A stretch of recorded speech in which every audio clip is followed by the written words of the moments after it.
if you're going to design social buttons yourself, and this is not for everybody, and I realize that, but if you're going to design social buttons for yourself, you know, I have a little process that I go through where I design almost like a little template, and then I just plug each individual network into the template. And so I'm going to show you how I decide on a look. I'm going to go through creating a mock-up really quick. I'm just going to do one button because we're short on time. And then I'm going to show you how to implement that like on a web page or something like that. All right? So I'm going to go back. And this, you know, I'm using Photoshop, but you could use any application that you wanted to use. I mean, this could be done in Illustrator. This could be done in Fireworks. And if really and truly, if you're doing screen graphics, it should be done in Fireworks.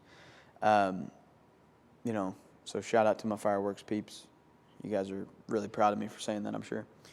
And so what I'm going to do is I'm going to create a button. I'm going to create it kind of big so that you can see it, all right? Generally, you want to keep these buttons relatively small because you do not want these buttons to overpower the content that they're accompanying, all right? You want these buttons to complement the content. But in this case, I'm going to make this a little bigger. I'll show you what size I would normally make it, but in this case, I'm going to make it a little big. So I'm going to go about 400 pixels wide, and let's go about, let's see what this looks like. 100 pixels tall.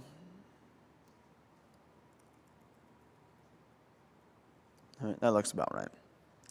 Okay, you want it kind of a rectangular shape. All right, you can do squares, but I choose to do rectangles a lot. If you're going to do squares, what you'll need to incorporate, like if you just want a square thing that's like Facebook or a square thing that's Google+, what you're going to have to do there is almost like incorporate the logo elements of those networks in some way. And you're either going to have to recreate them yourself or find like a vector version of it. That can be kind of difficult sometimes. So usually what I do is I try to replicate the color of the network, and then I type the name of the network on top of it. If you can see some of these CSS buttons that I've done on my Facebook page. So these CSS buttons that I have down here towards the bottom of my welcome page. Let's preview it. These, see how they're just rectangles and they've got the name associated with them, okay? I started off with this as, this was an image originally that I created, and then I turned it into CSS because it loaded faster, all right? But we're going to go in here, all right? Now in today's web, there's a big focus on rounded corners for a lot of stuff, right? The Web 2.0 feel. Web 2.0 was actually a term that was coined like 6-7 years ago. So I think by now we're probably at least to like Web 3.5. But you know, we've still got that same kind of look, right? So you still want to round the corners. And so in this case, I think I'm going to go with about a 20 pixel radius because this is a bigger image. If it's a smaller image, you know, I'll probably go 5-10 pixels, something like that. But in this case, since it's big, I'm going to go 20. And yeah, that looks about right. So I'm just going to draw it out just like this. And so that's my basic shape that I'm going to go with. And those corners may actually be a little too round for me. So I'm going to knock those back to about 10 pixels, sorry.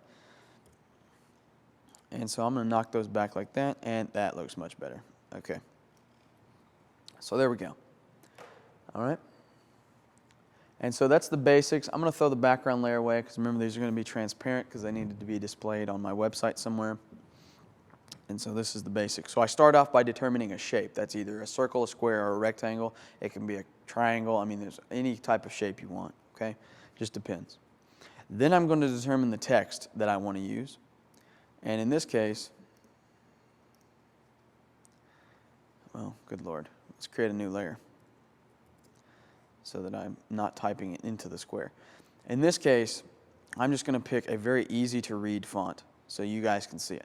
You can get as funky as you want when it comes to fonts, all right? Because these are going to be images, and it's not going to matter. People, you know, and they'll be able to kind of tell what it says anyway. So if you want to use a real funky font, go ahead. Don't use scripty fonts, all right? Those are really hard to read at a small size. So, you know, use serif or sans serif fonts if at all possible. All right, so in this case, I'm just going to type out like Twitter. If you want to be trendy, use lowercase letters. Okay, I'm just being honest. All right, I don't necessarily agree with using lowercase letters. I mean, it's horrible, grammar and everything, but I mean, that's what everybody does. They use. All right, now look at this, okay? This is another thing that you have to consider when you're doing these buttons. This button's going to be this wide, like you see on screen, and it just says Twitter in the middle. I see a lot of wasted space in this button, right? So instead of Twitter, I'm going to rely on the fact that the internet is probably savvy enough to understand that I can type out this and take up a little bit more space, okay? If I make this the color of Twitter, people may also understand a little bit more what it is. You can also go onto Twitter's website, and they have like a logos and branding page, and you can go steal that little birdie. And if you steal the little birdie, you can go put the little birdie on your button. And, you know, the birdie on the button means Twitter, and people recognize the birdie. So if you want to go steal the birdie, go ahead. I'm not going to do that because, obviously, we're live on TV. All right, so I'm going to center that up right in the center. And so that's the basic template that I would use. Now I have to decide on a style that I want to apply to this, okay?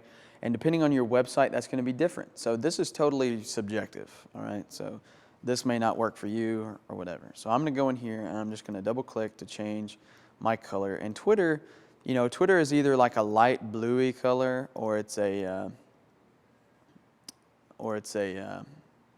greenish bluey color. Okay, so I'm just going to go with like this color here. Actually, that's a little too blue. There we go. That'll work. All right. So there's the background for my Twitter button. All right, there's the background for it. In Photoshop, you can add some pretty cool effects relatively easy to this. And so if I want to make this look a little bit more sophisticated, because right now it looks really plain, you can come over to the right-hand side. And I don't know if you've ever used layer styles before, but layer styles are fantastic.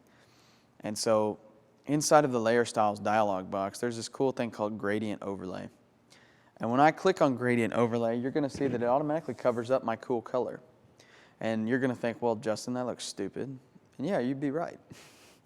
But check this out. Inside of this dialog box is this little guy called a blend mode. And if I change this from normal to soft light, watch what happens. All right, do you see the gradient? How it kind of fades from light to dark? Watch this if I turn it off, on, off, on. You see that? This little bit of 3D that it adds to it. Okay. I'm also going to add a stroke. I'm going to align the stroke to the inside. And I'm going to make, when you're dealing with strokes, here's what I want you to focus on. I want you to focus on creating it, you know, kind of in the same color wheel as whatever it is you're using. So in this case, you know, I'm using a blue, so I'm going to pick kind of a darker blue. That's almost purpley blue. That's a little not what I want. All right, maybe something like this. All right, that looks okay. Hit OK. All right. Now, a lot of people don't know how to add double strokes in Photoshop. Okay, you can do it in Illustrator relatively easy. You just add another stroke via the appearance panel. How do you do it in Photoshop? You have to trick it. So we go into inner glow in Photoshop. Everybody's like, what? Inner glow? That's stupid. Well, watch. Go up to normal. Change your blend mode to normal. Your opacity to 100. You pick a color. In this case, I'm going to pick kind of a light blue. Okay, actually almost white. Hit OK. Here's where the trick comes in. You change the technique to precise, and you change the choke to 100. See my magical stroke that just appeared out of nowhere? Okay. Then you can control how big it is by adjusting the distance. So now I can shrink it down. I can make it just kind of barely show up so it looks like a little bevel. If it's too harsh of a color, change the color. If not, you can just kind of drop the opacity down like this. And that way it's just kind of a slight bevel in there like that. If you want to add one more level of interactivity to this, throw kind of an inner shadow in there. Change the color to normal. Change this color to like a blue, kind of a darker blue. Okay, and then kind of increase the size. All right, see how that works? Okay, and so Now, it looks a lot better on this screen than it does on that one. I'm just saying. What we're going to do here is one more little thing. All right, you can see it didn't take very long to throw this together. You want to make it look like this text kind of flows with this thing right here. So, like it's carved in maybe. 3D. So I find the text layer, and I'm just going to double click out to the right side, just like this. Okay. I'm going to add a drop shadow to it. Drop shadow makes it look like it's floating on top of it. That's kind of dumb. So I'm going to go to normal. Again, we're going to stick with that same kind of blue color. So I want to make sure it's the same kind of blue. Same kind of blue. Okay, something kind of like that. Hit OK. All right.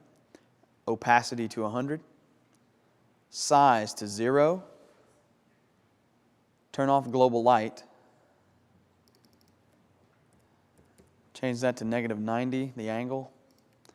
And then shrink this down. Watch. Oh, there it is, carved in. Just kind of got a little bit of a bevel on the top of it, right?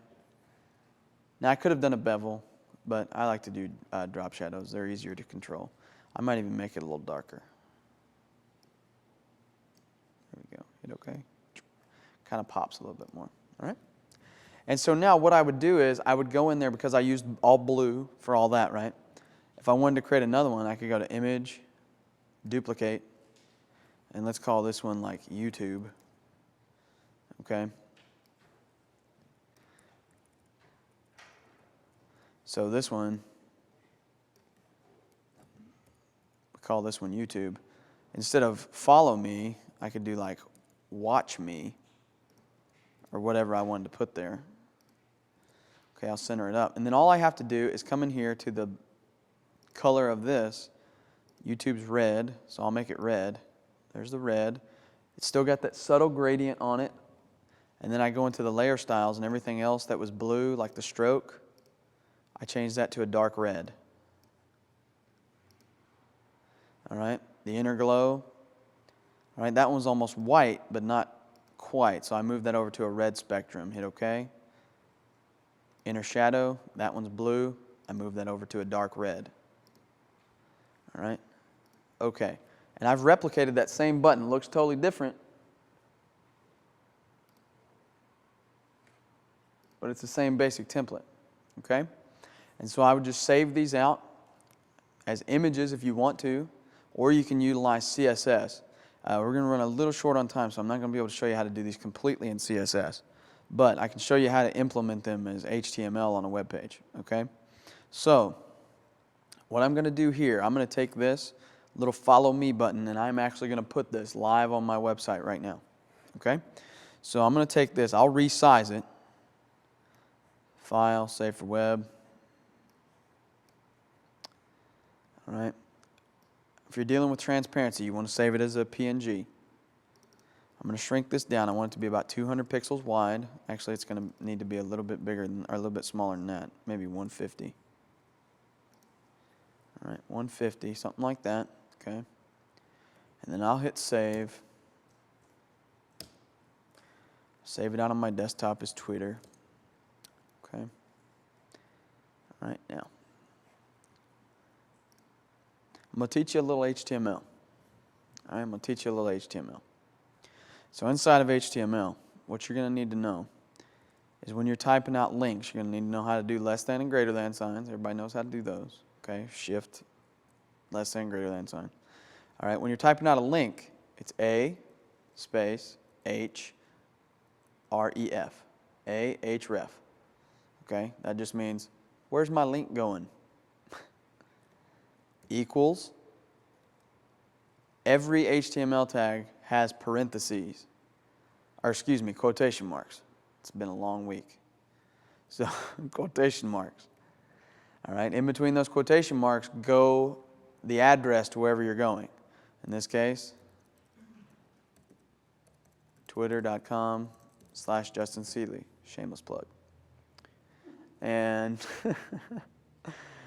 then after that, I'm going to type another less than, greater than symbol, excuse me. Carrots, a lot of people call them carrots. All right. Then here you're going to have to say, okay, that's what the link is. Now I have to say, okay, what contains the link. Usually people will put text here, and you click on the text in a link, right? I want an image there. I want that button there. So I type out another opening tag. To call out an image, you type IMG space SRC equals quotation marks. Type out the address to wherever you're going to store this image. In this case, I'll do http://justinseeley.com/images/twitter.png, because I'm going to put this on my website in the folder of images and let it stay there. Okay? All right. So now that is the code that I need to put on my website, the full code I need. So I'll copy that to my clipboard. All right, now there's some alt attributes and things like that. If you go back and watch the 3-day class we just finished, you'll hear all about alt attributes and all that good stuff. But for now, this is all I need. I go into my sites and connect here. I don't have to save that. All right, I'm going to go find justinseeley.com. There's images. No Twitter button in there yet, so I have to actually throw it in there. You would connect remotely through FTP, of course. I just drag and drop it in there. There's my Twitter button right there. Now I have to find where to put it. I'm running a WordPress site, so it's a little different for me. Okay, so I'm actually going to put it on the side of my website. I'm going to put it, let's go to my website real quick.